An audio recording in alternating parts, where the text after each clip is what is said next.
Si Claire at Hailey ay matalik na magkaibigan, at nasa dalampasigan sila at pinapanood ang kanilang crush na si Ray, habang itinataas niya ang kanyang posisyon bilang lifeguard. Mukhang maraming alam ang dalawang babae tungkol sa kanya, ngunit hindi pa rin nila nagawang magustuhan sila ng binata. Pagkaraan ng ilang sandali, ibinalita ni Claire ang paksa ng paglipat ni Hailey sa Australia kasama ang kanyang ina. Sinabihan ni Hailey ang kanyang kaibigan na huwag mag-alala, dahil sisiguraduhin niyang hindi siya aalis. Di nagtagal, pinapanood nila ang isang babae na nagngangalang Cecilia na naglalakad papunta sa beach, at sinusubukan na makuha ang atensyon ni Ray.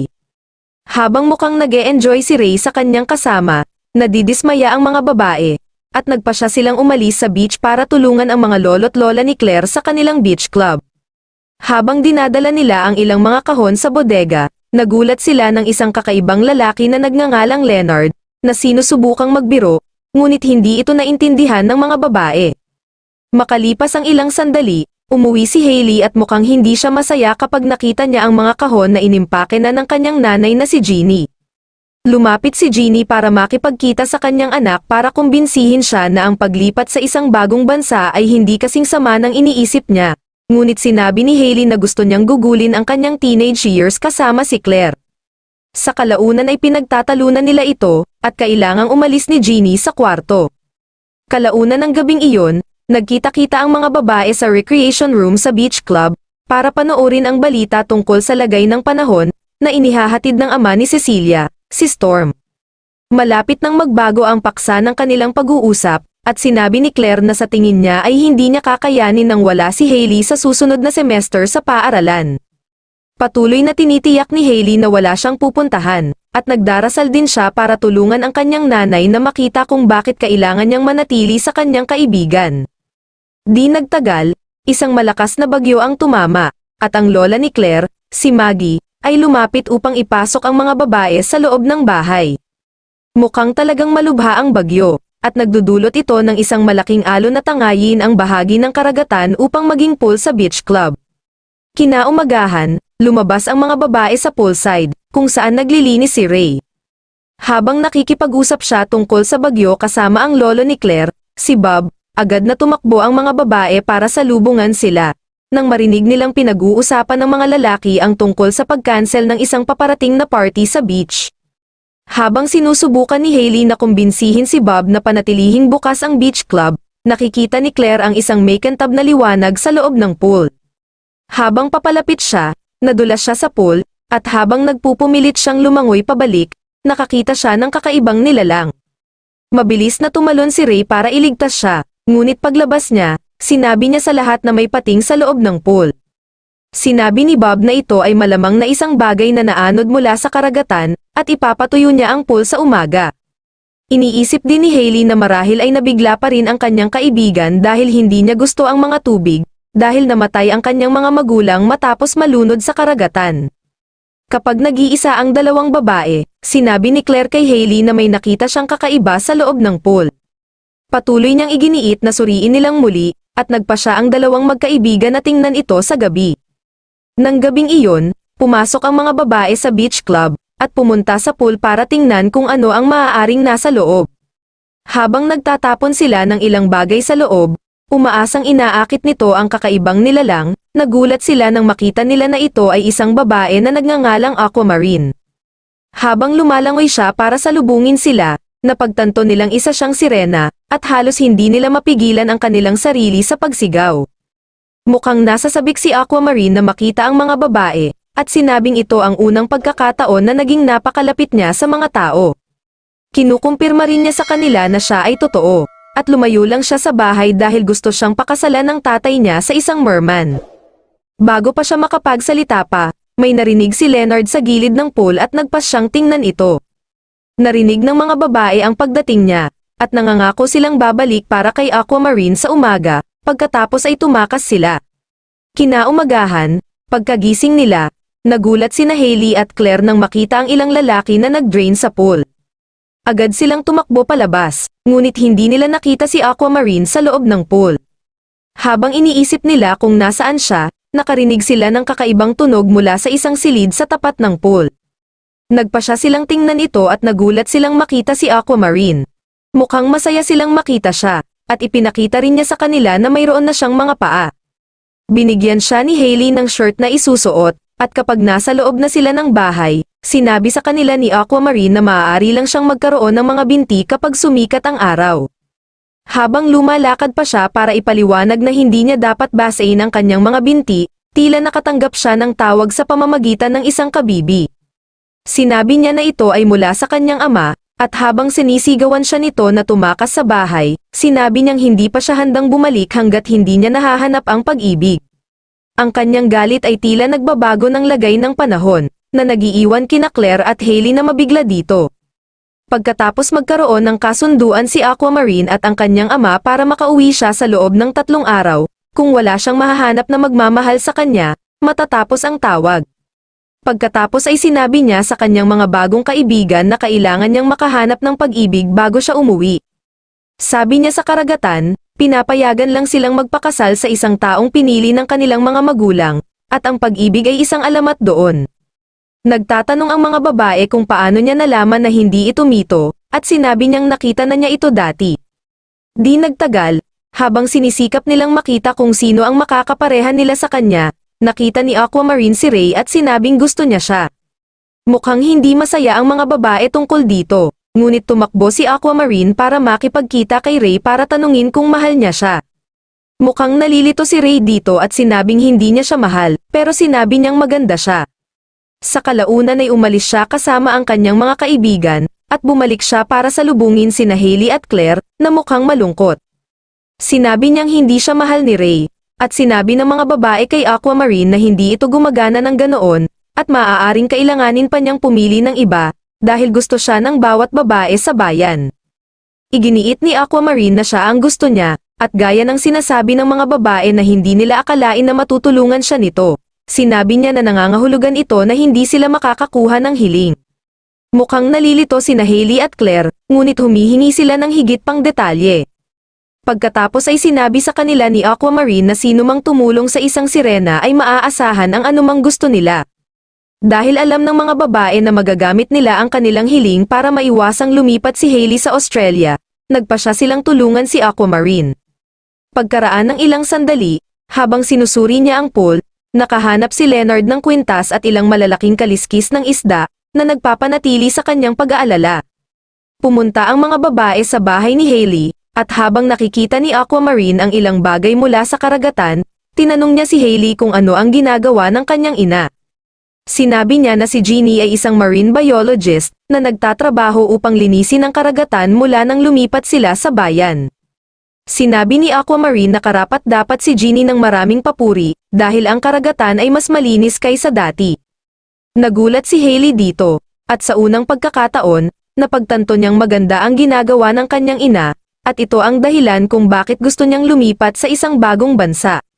Di nagtagal, nagsimulang magturo ang mga babae kay Aquamarine ng ilang paraan para makuha si Ray. Kinalaunan sa araw na iyon, habang sinusubukan ang isa sa kanilang mga panlilinlang sa pamamagitan ng pagbibisikleta sa harap ng kanyang bahay, nahulog si Aquamarine at nasugatan. Mabilis na tumakbo si Ray upang tulungan siya, at doon, nagtanong siya kung makikita niya pa ba siya sa street fair na magaganap mamaya sa araw. Sabi niya, pupunta siya doon, at sa sandaling iyon, dumating si Cecilia at ang kanyang mga kaibigan sa bahay ni Ray upang sunduin siya para sa kanilang mga aralin sa pagmamaneho. Habang pumapasok siya sa loob para kunin ang kanyang mga gamit, pinagtatawanan ni Cecilia sina Hailey at Claire. Hindi ito gusto ni Aquamarine, at nagbibiro din siya tungkol sa pangalan ni Cecilia, na nagpasaya kay Hailey at Claire. Hindi nagtagal ay umuwi na sila, at habang pinag-uusapan ang nangyari sa bahay ni Ray, sinabi ni Aquamarine na hindi niya maalis ang pag-iisip tungkol sa kanya. Pagkatapos ay sinimulan ni Hailey at Claire na paghandaan siya kapag nakita niya siyang muli sa street fair. Ang mga bagay ay umaayon sa plano sa street fair, kung saan binibigyan ni Ray si Aquamarine ng stuffed toy, at hinihiling din sa kanya na sumama sa kanya sa pagsakay sa bangka. Natutuwa sina Hailey at Claire na makita ito, at naniniwala silang gusto ni Ray ang kanilang bagong kaibigan. Habang nasa bangka, sinabi ni Ray kay Aquamarine na hindi siya katulad ng iba pang mga babae sa bayan, at gusto niyang mas makilala pa siya. Tinanong niya kung gaano siya katagal sa bayan, at sinabi nitong 2 araw na lang ang natitira sa kanya. Nang malapit na niyang hilingin sa kanya na maging kadate niya para sa isang paparating na party sa beach, nakita niya ang paglubog ng araw, at napagtanto niyang kailangan niyang iwan siya bago siya mag-transform bilang isang sirena. Siya ay bumalik kina Hailey at Claire, na pagkatapos ay ihatid siya upang mahanap kung saan siya maaaring manatili. Samantala, nakakita ng pagkakataon si Cecilia, at pinuntahan niya si Ray para anyayahan siya sa party. Habang nag-aalala sina Hailey at Claire kung saan dadalhin si Aquamarine, sinabi niya sa kanila na huwag siyang dalhin sa karagatan, dahil gagamitin lang ng kanyang ama ang agos para sipsipin siya pabalik. Dahil dito, nagpa siya ang mga babae na hayaan si Aquamarine na manatili sa isang tangke ng tubig sa tuktok ng isang tore. Habang umaakyat sila sa tore, sinabi sa kanila ni Aquamarine ang tungkol sa pinag-uusapan nila ni Ray. Napagtanto ni Hailey at Claire na hihilingin niya sa kanya na maging kadate niya para sa party, at nasasabik si Aquamarine tungkol dito. Pagkatapos niyang maiwan mag-isa sa tangke, umuwi sina Hailey at Claire. Nakita ni Hailey na halos lahat ng kanyang mga gamit ay nakaimpake na, at sinabi niya kay Claire na talagang gusto niya ang hiling. Di nagtagal, sinabi niya na kailangan nilang mag-shopping ni Aquamarine kung ano ang isusuot para sa party. Kinaumagahan, ang 3 babae ay nagtungo sa lungsod, at pagkatapos makuha ang lahat ng damit na kailangan nila, umuwi sila sa bahay. Pagkaraan ng araw na iyon, nagsimulang magsalita si Aquamarine tungkol sa kung gaano niya kagusto si Ray. Pagkatapos ay binanggit niya na ang una at tanging pagkakataon na nakita niya ang pag-ibig ng malapitan, ay kasama ang isang mag-asawa na ang bangka ay palaging dumadaan sa kanya sa karagatan. Habang binabanggit niya ang pangalan ng bangka, napagtanto ni Claire na iyon ay bangka ng kanyang mga magulang, at humihingi si Aquamarine ng paumanhin sa nangyari sa kanila. Pagkatapos ay sinabi niyang gusto ng mga magulang ni Claire na magustuhan niya ang karagatan, at hindi siya matakot sa mga ito. Nang ang 3 babae ay nasa isang restaurant, nalaman nilang hiniling ni Ray si Cecilia na maging kadate niya para sa party. Hindi natutuwa si Aquamarine dito, at tumakas siya. Habang nagrereklamo si Hailey tungkol sa hindi pagkamit ng kanyang hiling, sinabi ni Claire na makukuha pa rin nila ang gusto nila. Sinabihan niya si Hailey na pigilan si Aquamarine sa pagpasok sa karagatan habang pupunta siya para kausapin si Ray. Nagtagumpay si Hailey sa pagkumbinsi kay Aquamarine na manatili, at nakausap din ni Claire si Ray, na nagsasabing sinabihan siya ni Cecilia na siya ay may kasintahan. Sinabi sa kanya ni Claire na kasinungalingan ito, at nagagalit siya kay Cecilia dahil sa pagsisinungaling. Sa kalaunan ay sinundan ni Ray si Claire pauwi, at nang makilala niya si Aquamarine, hiniling niya itong maging kadate niya, at tinanggap niya ito. Kinabukasan sa party, dinala ni Ray si Aquamarine sa isang restaurant, at pagkaraan ng ilang sandali, nagsimula na silang sumayaw. Samantala, narinig ni Hailey na pinupuri ni Maggie si Jeannie para sa grant na nakuha niya lang na magpapaalis sa kanyang bayan. Sinabi ni Jeannie na hinahabol niya ito sa loob ng mahigit 10 taon, at masaya siya na sa wakas ay nakuha na niya ito. Dahil dito, nalaman ni Hailey na mahalaga ang grant sa kanyang ina, at ito rin ang dahilan kung bakit kailangan niyang umalis sa bayan. Makalipas ang ilang sandali, kailangang umalis muli ni Aquamarine bago lumubog ang araw. Hindi maintindihan ni Ray kung bakit kailangan niyang umalis, ngunit nangako siyang magkikita ulit sa susunod na araw. Kaagad na ibinalik ni Hailey at Claire sa tangke, ngunit sinundan sila ni Cecilia kasama ang kanyang mga kaibigan. Pagkaalis ni Hailey at Claire, lumabas si Cecilia sa sasakyan para tingnan ang tangke, ngunit mas interesado ang kanyang mga kaibigan sa party, kaya iniwan siya ng mga ito. Habang lumalangoy si Aquamarine sa tangke, binuksan ni Cecilia ang pinto at nakitang isa siyang sirena. Nilock niya ang pinto at bumaba ng muli upang sabihin sa kanyang mga kaibigan, ngunit laking gulat niya nang makitang umalis na sila. Sa sandaling iyon, bumalik siya sa tore at itinulak pababa ang isang bahagi ng hagdan, upang walang makaabot kay Aquamarine. Pagkatapos nito, bumalik si Cecilia sa party at sinabi sa kanyang mga kaibigan ang tungkol sa kanyang nakita. Pinagtatawanan nila siya dahil naniniwala silang hindi totoo ang mga sirena, at dahil dito ay galit na umalis si Cecilia. Gayunpaman, narinig ito ni Leonard at bumalik sa kanyang apartment para tingnan ang kwintas na nakita niya. Pagkatapos suriin ang isang libro tungkol sa mga sirena, nakita niya na ang simbolo sa kwintas ay kamukha ng nasa aklat. Kinaumagahan, sinabi ni Cecilia sa kanyang ama na nakakita siya ng isang sirena sa isang tangke ng tubig, habang tumatakbo sa umaga. Dahil maaring malaki ito para sa kanyang karera, pinuno niya ang kanyang koponan na lumipat sa tangke para iulat ang kwento. Sa ibang lugar, pinuntahan ni Hailey si Claire sa kanyang bahay, at sinabi sa kanyang kaibigan na kailangan nilang pag-isipang muli ang kanilang hiling. Sinabi niya na pinag-iisipan niyang pumili ng iba dahil nagsumikap ang kanyang ina na umalis sa bayan, at ayaw niyang masira ito. Nadismaya si Claire nang marinig ito, at nagkaroon sila ng pagtatalo na nakitang lumabas ng bahay si Hailey na galit na galit. Biglang, nakita ni Claire ang ama ni Cecilia, si Storm, na naguulat ng kwento ng isang sirena sa water tower. Napagtanto niya na si Aquamarine ay nasa problema, at naubusan siya ng oras para sabihin kay Hailey. Tumungo sila sa water tower, at nakitang nahila pababa ang hagdan. Di nagtagal, tiningnan ng pulisya ang tangke at nakitang isang stuffed toy lang ang nasa loob. Ikinahihiya ito ni Storm, ngunit sinabi ni Cecilia na alam niya ang kanyang nakita. Agad na umalis sina Hailey at Claire sa eksena upang hanapin si Aquamarine sa ibang lugar. Samantala, lumalabas na nailigtas ni Leonard si Aquamarine mula sa tangke bago mapansin ng sinuman. Pinasalamatan niya ito, at ibinalik niya ang kanyang kwintas. Sinabi rin niya sa kanya na masaya siyang kausapin siya, dahil lahat ng tao sa bayan ay nag-iisip na kakaiba siya, kaya hindi nila siya kinakausap. Pagkatapos ay sinabi niya sa kanya na dahil tinulungan siya nito, maaari siyang mag-wish. Mukha siyang masaya at gustong magkaroon ng taong magmamahal sa kanya, at pinagbigyan niya ito. Di nagtagal, nagtungo sina Hailey at Claire sa isang tulay kung saan dapat magkita sina Ray at Aquamarine. Kahit na nandoon si Ray, hindi darating si Aquamarine hanggang mamaya. Habang nagtatago ang mga babae sa ilalim ng tulay, nagsimulang mag-usap sina Aquamarine at Ray tungkol sa kanilang nararamdaman para sa isa't isa.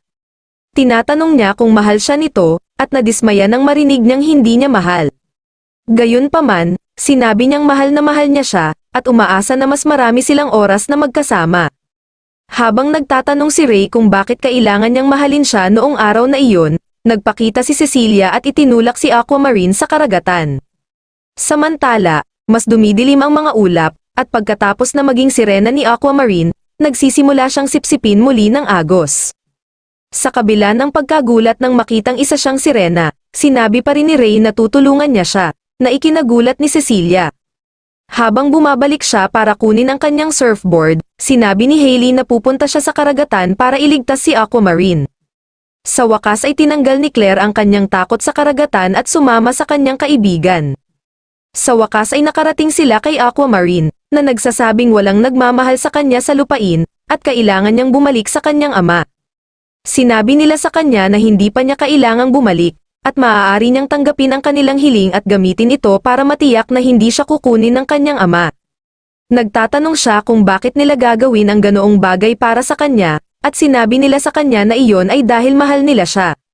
Si Aquamarine ay nagsimulang umiyak, at habang ang mga luha ay pumapatak sa karagatan, ang ulap ay nagiging mas malinaw, at ang lahat ay bumalik sa normal. Napagtanto niya na kinilala ng kanyang ama na totoo ang pag-ibig, lalo na pagkatapos ng ginawa ng mga babae. Pagkatapos ay sinabi niya sa mga babae na kailangan pa niyang ayusin ang mga bagay-bagay sa bahay, ngunit sinabi niyang tiyak na babalik siya sa lalong madaling panahon. Idinagdag din niya na ang mga babae ay mayroon pa ring hiling, at magagamit nila ito anumang oras na gusto nila.